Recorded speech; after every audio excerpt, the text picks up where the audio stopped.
आशीर्वाद देती है। अगर हमारे गुण दीदी सुत हो,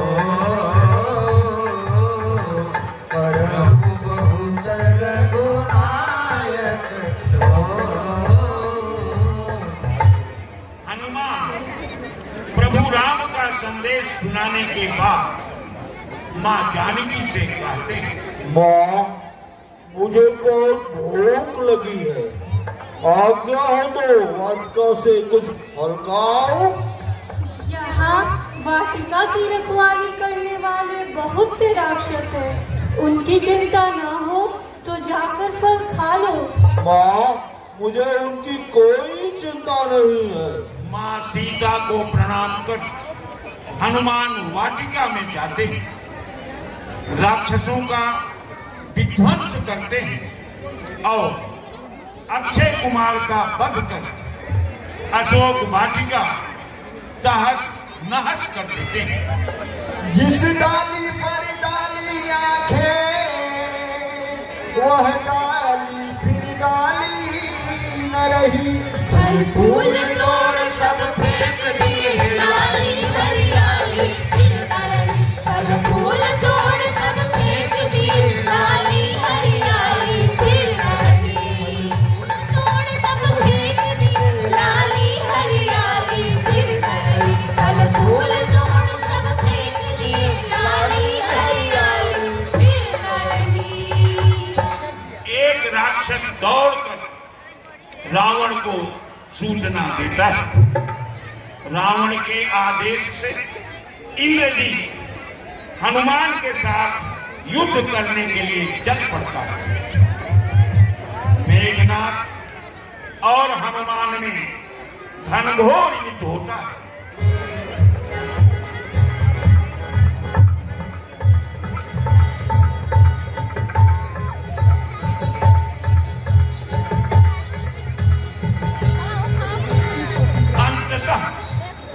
मेघनाथ हनुमान को ब्रह्मास्त्र से परास्त कर नागपाश में बांधकर रावण के सम्मुख उपस्थित होता है। रावण हनुमान को मारने का आदेश देता है, किंतु विभीषण के समझाने पर मान जाता है और कहता है, कभी के ममता पूछ पड़ा, सबाही कहूँ समझा। तेल मोरी पट बांधी, पावक देह लगा। रावण के आदेशानुसार हनुमान की पूंछ में कपड़े लपेट दिए जाते हैं और उस पर तेल गिराकर पूंछ में आग लगा दी जाती है। पावक जरत देखी हनुमंता, भयउ परम लघुरूप तुरंता। फिर रजनी के जाते जैसे ही उदित अरुण मरुतांड उठे। क्यों पूछ में लगते हैं हनुमत हो परम प्रचंड उठे। पूछ में लगते हैं हनुमत हो परम प्रचंड उठे। क्यों आग पूछ में लगते हैं हनुमत हो परम प्रचंड उठे। क्यों आग पूछ में लगते हैं हनुमत हो परम प्रचंड उठे। क्यों आग पूछ में लगते हैं हनुमत हो परम प्रचंड उठे। बजरंग बली आपने क्या जलवा दिखा दिया। बजरंग बली जी आपने क्या जलवा दिखा दिया। लंका में जाके आपने डंका बजा दिया। लंका में जाके आपने डंका बजा दिया। बजरंग बली जी आपने क्या जलवा दिखा दिया। लंका में जाके आपने डंका बजा दिया। बजरंग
समूची लंका को जलाकर पुनः जगत जननी मां जानकी के पास अशोक वाटिका पहुंचते हैं।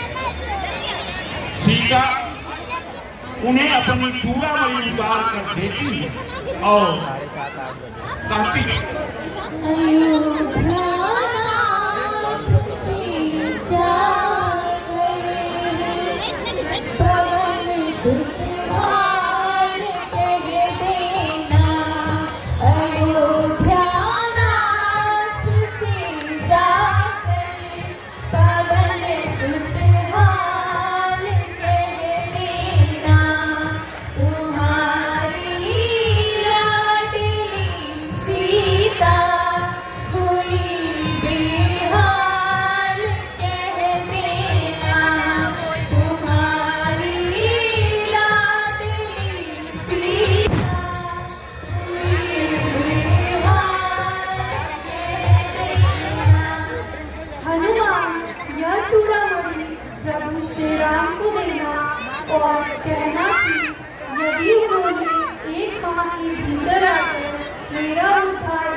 हनुमान सीता जी से कहते हैं, बस कुछ दिन और मां समय की प्रतीक्षा करो।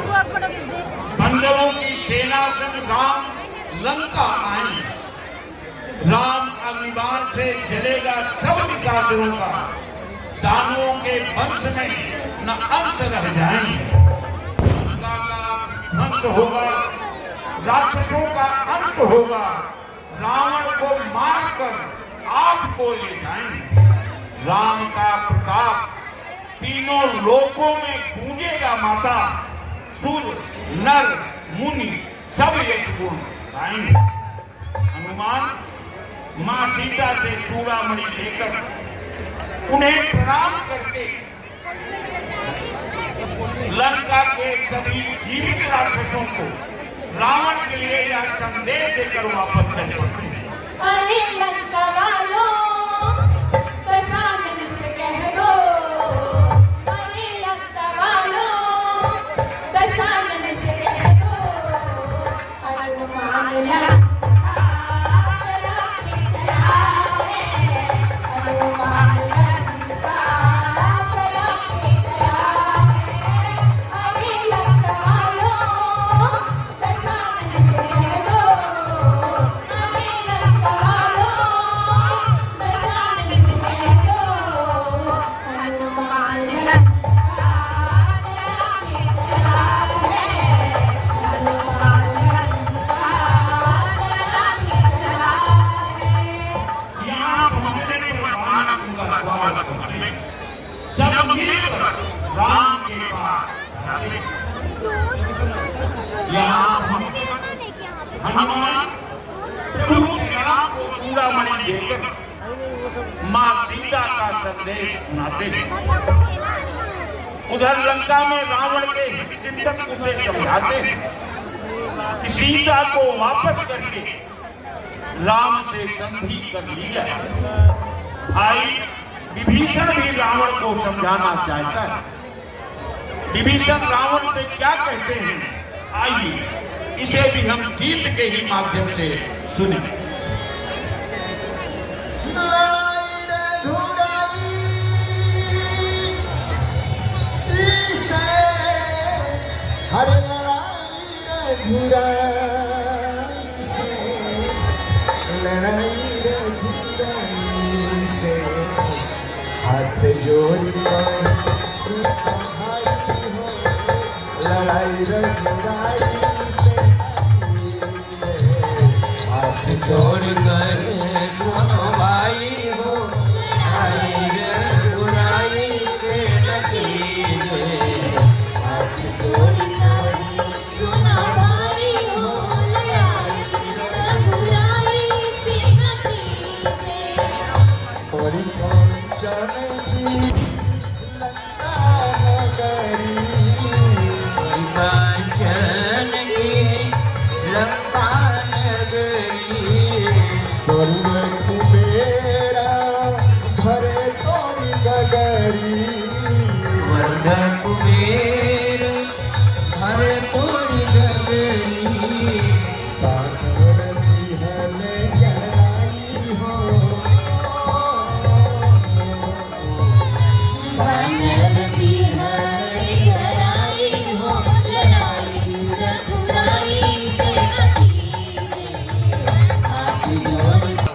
राम मानव नहीं है, वे स्वयं जगतपति हैं। उनसे विरोध छोड़िए और सीता जी को लौटाकर उनसे मित्रता कर लीजिए। इसी में हम सबकी भलाई है। बार बार बदलानो विनय करो दस शीश परिहरि मामा मोहम्मद भजहु को सलाधी। रावण क्रोध से उत्तेजित होकर कहता है, रे दोस्त, लगता है तेरी मृत्यु निकट है।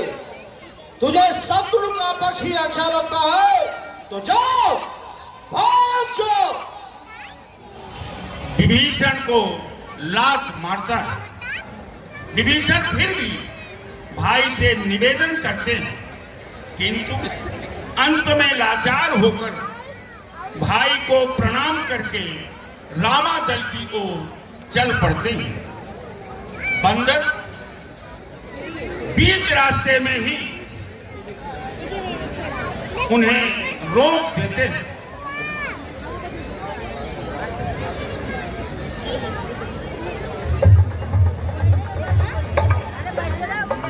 और फिर एक बंदर प्रभु श्री राम के पास जाकर उन्हें बताता है।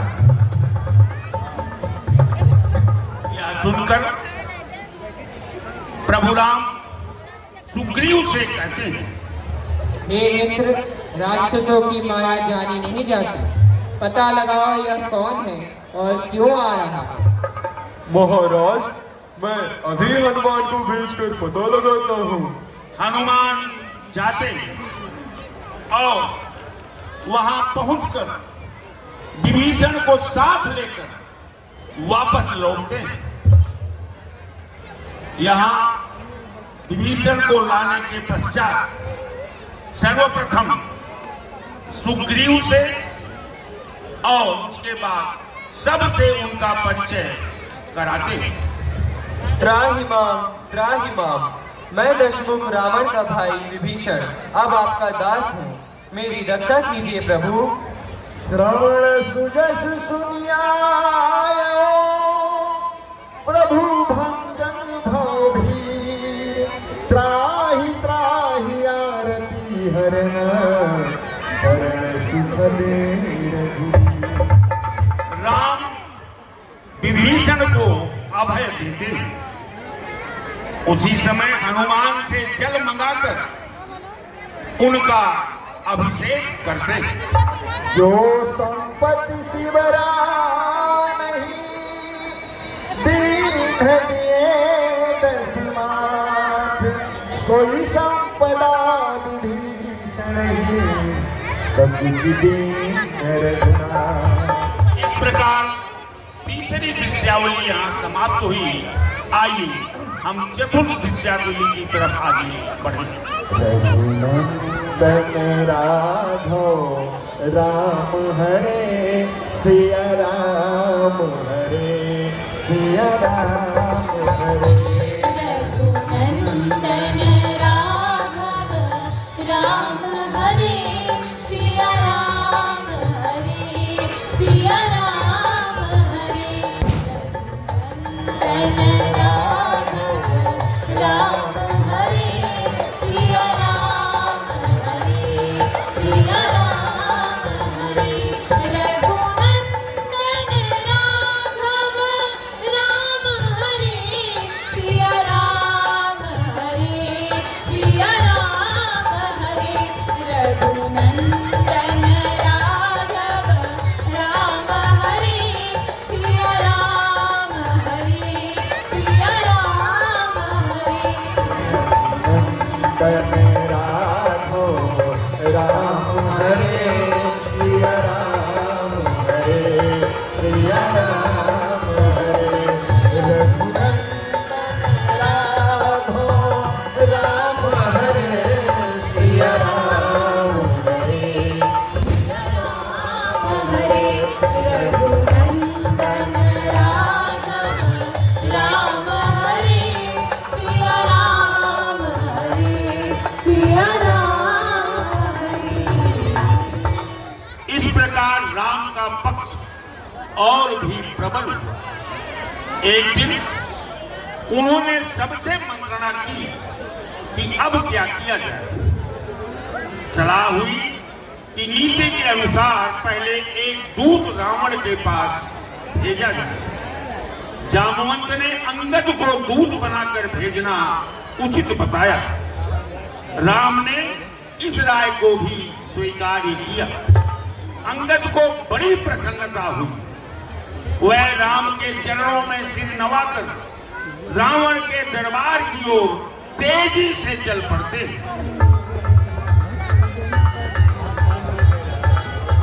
अंगद के वहां पहुंचने पर उन्हें दूर से ही देखने पर राक्षस उठकर इधर उधर हो जाते। अंगद रावण के दरबार में पहुंच गए। रावण उन्हें देखकर पूछा, रे बंदर, कौन है तू? क्यों आया है? हे रावण, मैं भगवान श्री राम का दूत हूँ। मेरे पिता बाली से तुम्हारी मित्रता थी ना, इसलिए मैं तुम्हारी भलाई के लिए आया हूँ। रे बानर के बच्चे, जरा संभल कर बोल। अरे तेरी सेना में कोई है जो मुझसे युद्ध कर सके? जाओ, भाग जाओ यहाँ से। श्री राम का बंदर भी सिंधु पार कर गया, तुझसे तो एक रेखा तक न पार की गई और अब सेखी में खा रहे हो। सिंधु तरो